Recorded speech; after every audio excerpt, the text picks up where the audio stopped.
My name's Tom Robinson. Today I'm with Andrew Myatt, a former farm sprayer operator of the year at Stoll Park Estates.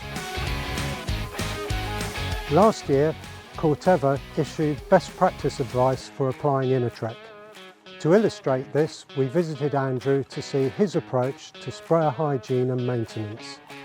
It is clear that implementing this advice significantly reduced the number of issues, including here on Andrew's farm. We've come back today to see what other hygiene and maintenance measures Andrew has introduced. Good annual maintenance, good weekly checks, and that means empty all that chemical out, do a triple rinse. Good clean sprayer will go tomorrow if it's needed tomorrow.